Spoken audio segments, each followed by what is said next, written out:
Yesterday, the Supreme Court of the United States, which I call the protection racket in robes, has now truly kicked democracy in the teeth in America. The project that Roberts and Alito have been working on for decades, their entire careers, came to fruition yesterday when they absolutely gutted the Voting Rights Act of 1965.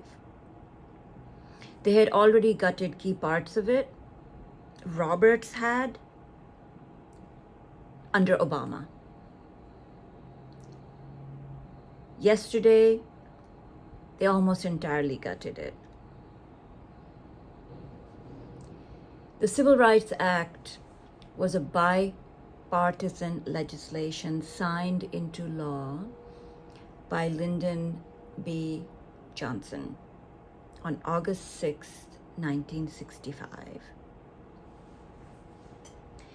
It was designed to eliminate barriers, illegal barriers that prevented African Americans from exercising their right to vote under the 15th Amendment. Let me say that again. It was designed to protect the right to vote for African Americans.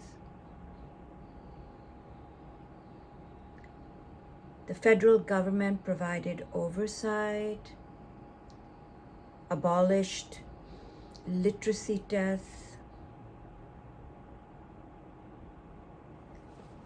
equal citizenship rights, one person, one vote, is fundamental to being a democracy. So the United States, in my thinking, and I think in the thinking of many civil rights activists and legal minds also, the US did not become a democracy until 1965. Because if not everybody had equal citizenship rights, how can you be a democracy? So in 1965, when the Voting Rights Act was signed into law, that is when the United States became a democracy. And in my thinking, what the Supreme Court did yesterday on a 6-3 ruling,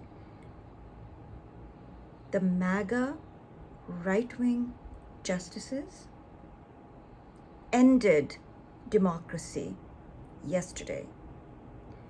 Unless the Democrats can fight back and right-minded people can fight back,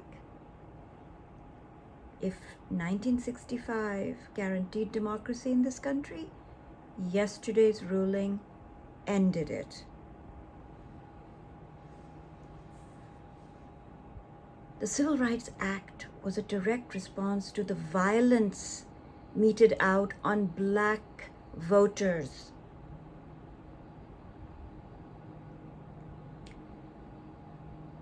Everything that could be done to stop Black people from voting was done, in the South especially.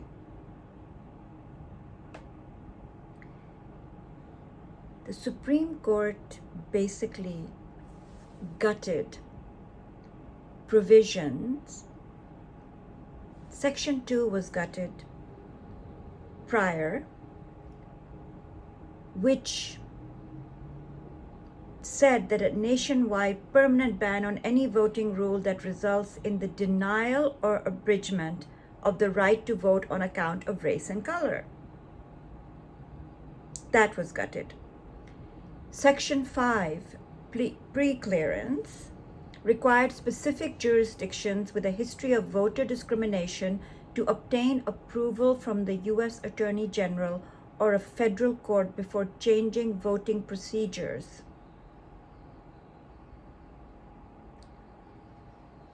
The South had a history of discrimination against black voters.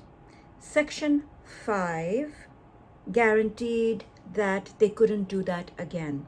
And any changes to voting laws or redistricting had to get pre-clearance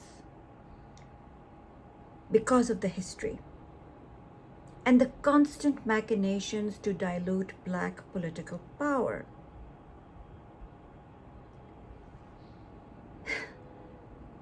The justices say that race and color is no longer an issue in America. Just isn't. Therefore, states can do whatever the hell they want to, redraw maps in whatever the way they want to. And you know what is the way they want to? Eliminating any prospect of Democrats being elected, in red states especially, and eliminating any prospect of black voters being able to vote for candidates of their choice. Eliminating black political power. Not only that, but guaranteeing that Republicans rule endlessly in this country. So what this gutting and kicking democracy in the teeth has done, what this effort is to end two-party rule, which has been problematic in itself, but to make it one-party rule. Supreme Court is extreme right-wing. The White House is controlled by extreme right-wing. The House is controlled by extreme right-wing. The Senate is controlled by extreme right-wing. So all branches of government are controlled by extreme right-wing. This not only affects the House and the Senate, it also affects downstream state legislatures, councils, school boards.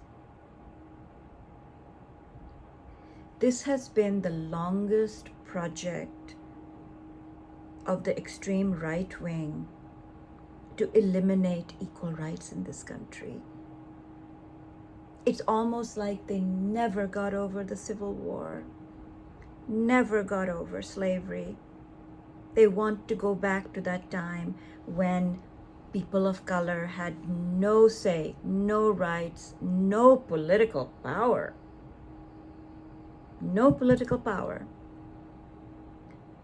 So let us see now how Democrats fight back. Because this is now a fight for the very soul of America, the very soul of separations of power. This was legislation signed by a president on a bipartisan basis that has been gutted and basically rewritten. The Supreme Court, these protection racket in robes, have been acting as a supranational government, supra-government. Democrats have been ignoring the issue of the Supreme Court for a very long time. Something has to be done. Term limits should be the first step. Term limits. How can they be serving for life?